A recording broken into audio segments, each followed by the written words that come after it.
We got two undefeated teams in the SIAC looking to find out who's going to be that top dog when it's all said and done come this Saturday. Guys, you already know you got Albany State, Golden Rams. You got Savannah State Tigers. Yes, these are the two teams that are undefeated right now in conference play, looking to find out who's going to be that one that's going to represent the East Conference of the SIAC, possibly in the SIAC championship game that's coming up in a matter of a couple of weeks.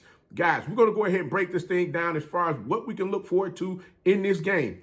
Hey, you already know what time it is. It's your favorite coach back at it again, 10 toes down, about to tell you how it all went down.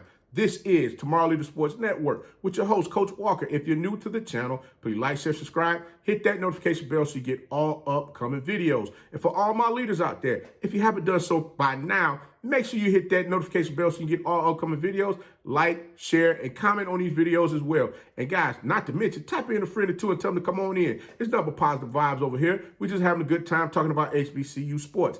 And also, you can follow us on social media. The links are listed down below in the description. So without further ado, Coach is already tapped in. We're just going to jump right on into this thing right now because I know you guys like, Coach, wait a minute, SIAC, whoa. Yeah, I told you guys I touch them all. To be honest with you, this game will be won in the trenches. Both of these teams love to run the ball. Savannah State more so than Albany State, who's a little bit more balanced out there with throwing the ball and running the ball as well.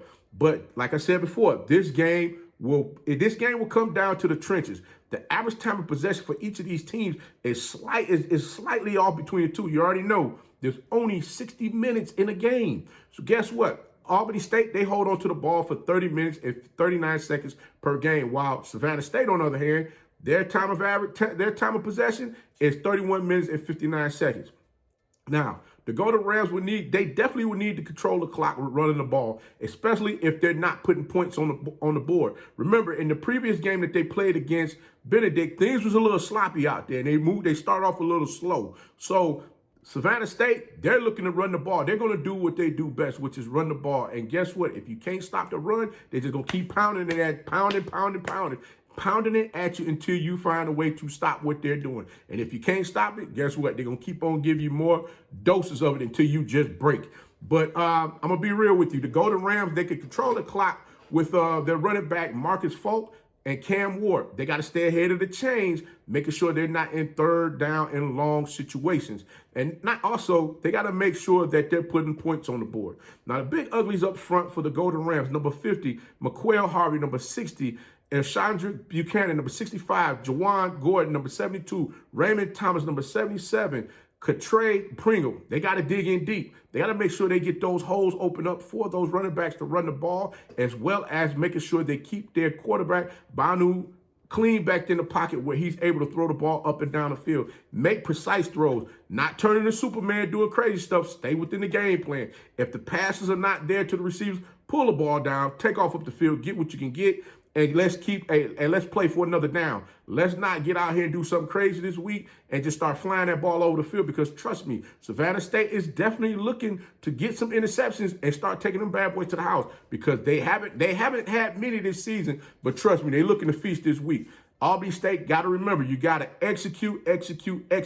That's what it's all about this week. Get out there, execute. Stay ahead of the chains, not make any silly mistakes, and do all of the things that's necessary for you guys to be successful out there on the field. Now, for Savannah State, well, both of these teams, like I said, they've won games with their defense. Currently, Albany State defense is number 1 in the SIAC, allowing only 6 points per game. But guess what? Savannah State, they're ranked number 2, and they're only allowing 11 points per game. So you know what? We already know this is going to be one hard-hitting game in which both of these teams are going to bring their A game, making sure that their team is that team that's going to get over the hump. So this game here, like I said, it's not going to be no shorts with this. Savannah State Trench Militia up front, number 0.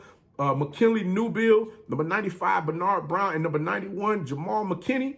I'm going to tell you right now, they bringing the pain. And those defensive ends, they like to line up in the wide 9 set. And guess what? They're coming up the field. So if the Albany State Rams offensive tackles are not able to maintain or block those defensive ends that's coming off the ball, it's going to be a long day, because you know what? It's going to be a hard time for them to get plays off. And not to mention, listen, number 0, they call him Agent 0. He's looking to come knock your block off. So trust me, guys, you might want to hold on to that ball this week. Make sure you drop that shoulder and let them know real fast, fire in the hole. I'm coming on through this thing like a train. Choo-choo. be coming on through. We ain't playing no games. But I'm telling you, this, like I said, this thing is going to be won in them trenches this week. I keep saying it. This game is going to be won in the trenches.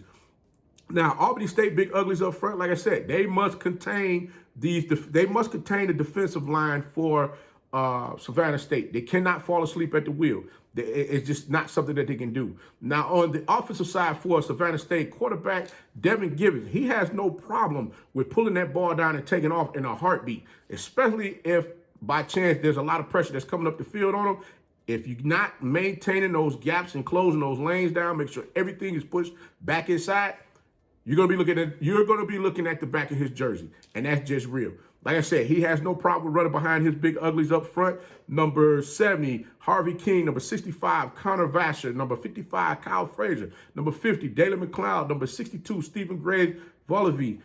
They're going to be looking to make sure that they're able to open up those gaps and open them lanes up for the running backs to run. That's what they love to do, is run. They love pulling their guards to the other side, to the opposite side of the field, to give that extra protection or get that extra block over there so that those running backs can come right off his hip and take off up the field for big gains. So trust and believe. Go to Rams. You better be paying attention this week, because this is not the week that you want to fall asleep at the wheel. Savannah State, they're looking to come in there and get them a win. Now, Albany State, got to give them their credit. They got some monsters up front in their Trish Militia as well. Number 0, Brendan Manuel. Number 94, Anthony Harvey. Number 74, Malik Barnes. And number 59, Josh Hill.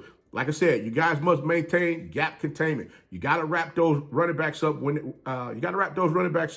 running the ball. They're, like I said, they like to get up in big clusters, and they let the line go ahead and keep pushing that pile forward for them to get additional yards. So you got to come in there and stop them in their tracks. There is no pity-patting playing around with them. Like I said, Savannah State has short, stout running backs that can get, they pack a punch coming up in that hole. So you better come with your game. You better come with it. If not, hey, man, you might get a cleat to the chest. I'm just saying, Coach been looking at film. I'm just putting it to you. But like I stated before, as stated, both of these teams, they love to run the ball. Albany State, their rushing average per game, their rushing average per play is 4 yards per carry, while Savannah State is 5.0. To be honest with you, this game, like I said before, it's going to be won in the trenches. Savannah State is going to stick to doing what they do best, which is run the ball. Albany State, on the other hand, they're a little more balanced. They like to pass as well as run the ball.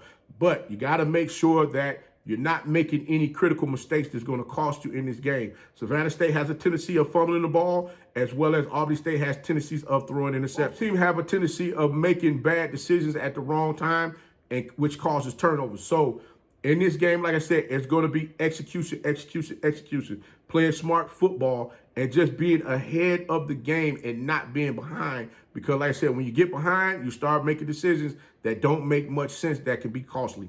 But guys, leave your comment below and let me know who you think going to win this game between Albany State and Savannah State. We already know this is a big game. This game is a big deal.